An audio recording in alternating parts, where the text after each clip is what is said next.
I know a lot of you are looking at my shirt. You see the colors. You know I talk about Bears football on here. And you automatically assume that the owner, or in this case, owners that I hate the most in Chicago, the owner/owners that I hate the most in North American professional sports are the McCaskey family. I do hate them. The day that they finally sell the Chicago Bears and get out of the thing that they were gifted by Papa Bear that they don't deserve and they don't give a fuck about and they don't know what the hell to do with, can't come soon enough. But no. As much as I don't like them, as much as I detest them and what they have represented and how much they have overseen that has wasted so much of my childhood and adult life rooting for that crap, they are but the understudy. When it comes to Chicago sports, we can't really fucking worry about Billfold Wirtz anymore because he's been dead like 20 years, right? And even then, his damage was associated with one league. But there is one bastard, one cocksucker, one motherfucker that refuses to go away, refuses to sell his teams, refuses to die, whatever it takes, to ease our pain.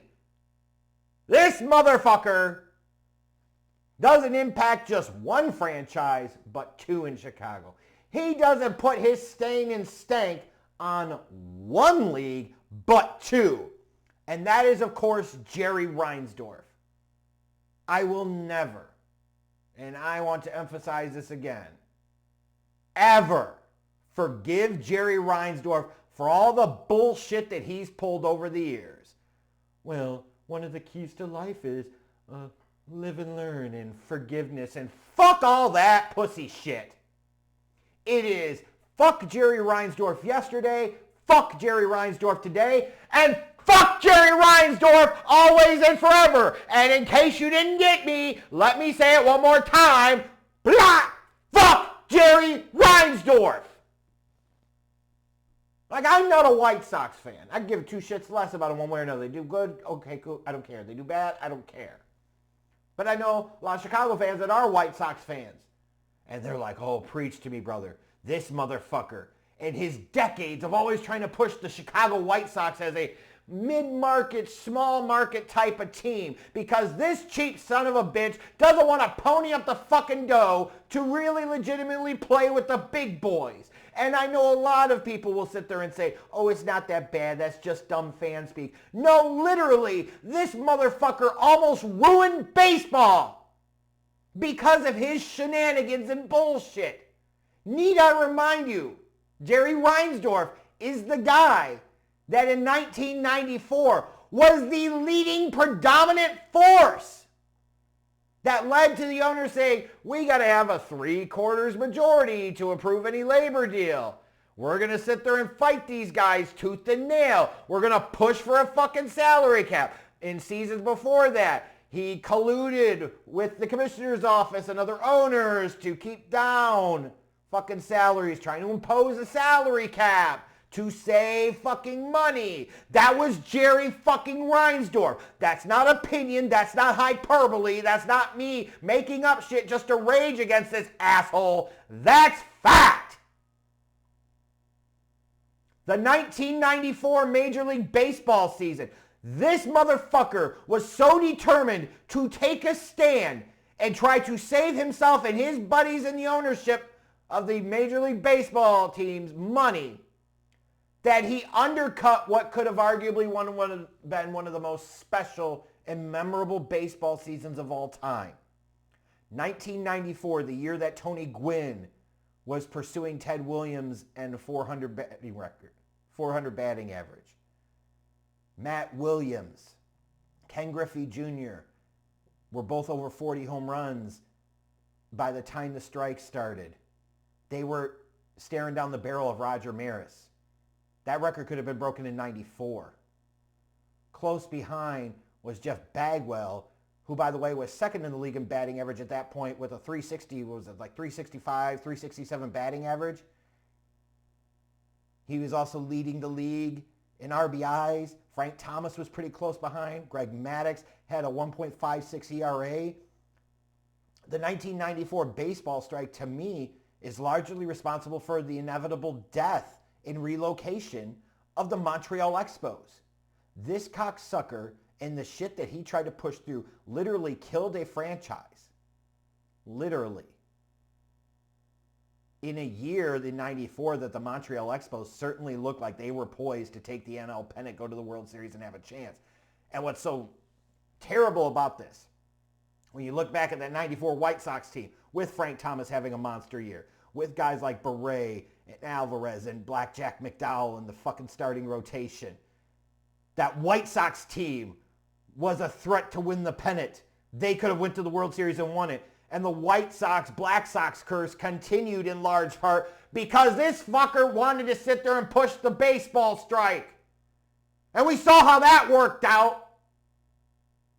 It took years for the league to recover. It took years for the game to recover. And in some cases, they never got those fans back to the same level. And at the time, a 13-year-old kid seeing the strike, I never have viewed baseball the same ever again. When I was a kid, baseball was my top sport. Until the 94 strike happened, until fucking Jerry Reinsdorf happened. So just for that alone, on behalf of myself as a former big-time baseball fan, now more casual baseball fans around the world, and especially fucking White Sox fans, fuck Jerry Reinsdorf. And then we get to the NBA. And this cocksucker and everything that he's done with the Chicago Bulls. This is a guy that wanted all the credit in the fucking world for winning the 6 NBA championships in the 90s. You know what? You're the owner of the team. You certainly deserve to get credit, right? I have no problem with that. Here's what I've always resented. And it took me actually some years to really realize this. I always used to blame the Penguin, Jerry Krause. Oh, we really like Marcus Fizer. Oh, we really like Elton Brand. We really like Eddie Curry and Tyson Chandler, these two young stallions. They're all power forwards. I only like drafting power forwards because I'm a dumb motherfucker. Why would you take Michael Finley? Because he's a Chicago kid. I'm going to take Jason Cavey. Like, it will always be fuck Jerry Krause. But at the end of the day, Jerry Krause unfairly, undeservedly gets all the blame for blowing up the Bulls dynasty after the 6th championship. Let me state this absolutely perfectly crystal clear. There is only one motherfucker that is responsible for breaking up the Bulls dynasty at the end of the day. Only one. And that asshole's name is Jerry Reinsdorf. He let his general manager and his ego run a fucking muck. He wouldn't sit there and back down. Jerry Reinsdorf certainly was a champion of the lockout before that 99 season too. Don't ever get it fucking twisted. But this is a guy that used to sit there and talk about trying to get credit for himself. Hey, look at how much we went above and beyond to pay Michael Jordan. The last 2 years of his career in Chicago, I paid him like $30 million. That's fucking Michael Jordan. You could have paid him $300 million, you son of a bitch, and it would have been one of the greatest bargains in fucking sports history. And he was doing backflips because he paid Jordan $30 million after many years before that where he vastly, grossly underpaid him. The same motherfucker that refused to redo Scottie Pippen's deal, no matter how you feel about that, because, a contract's a contract, and we're not going to rework it.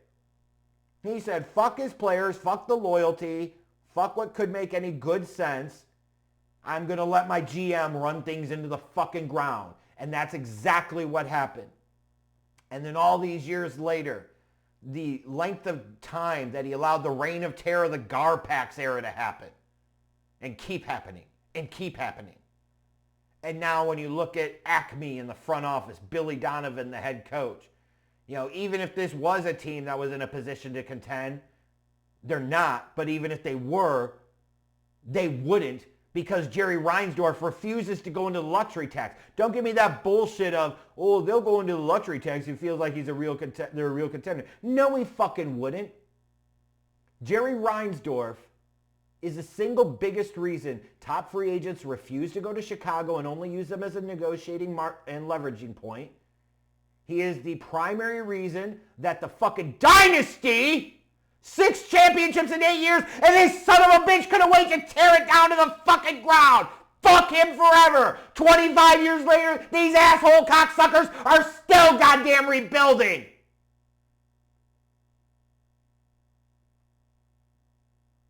I didn't have much as a kid, but god damn it, at least I had the Bulls.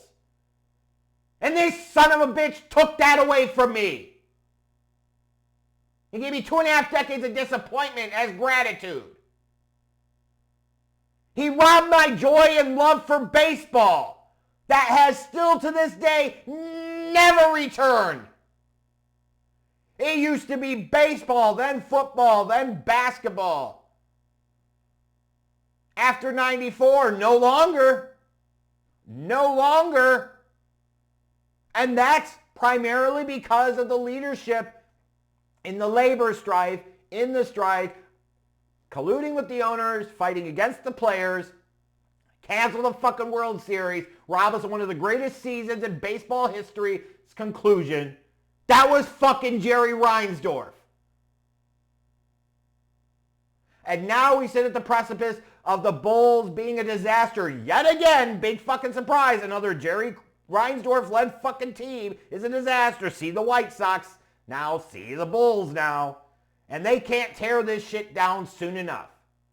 But here's the frickin' reality. This old stubborn bastard that just won't go away, mid-80s and all the hell that he is. Until this team is sold or until he is no longer with us, nothing will ever change. Because Jerry Reinsdorf cares about money, which he already has a shit ton of, no matter how broke he tries to act. Jerry Reinsdorf is always about money first and foremost for himself and his friends and his family. He doesn't give a fuck about winning. He doesn't give a fuck about the fans. Stupid fans continue to spend money on tickets to go to his games, rewarding mediocrity. In some ways, Chicago fans get what they fucking deserve, and they absolutely deserve this because they say and vote with their money, their dollars, that they are okay with this shit, and they let them get away with it. Well, God damn it, I hate Jerry Reinsdorf once, now, and forever. I'll never forgive him. I'll never let him off the fucking hook. Fuck Jerry Reinsdorf.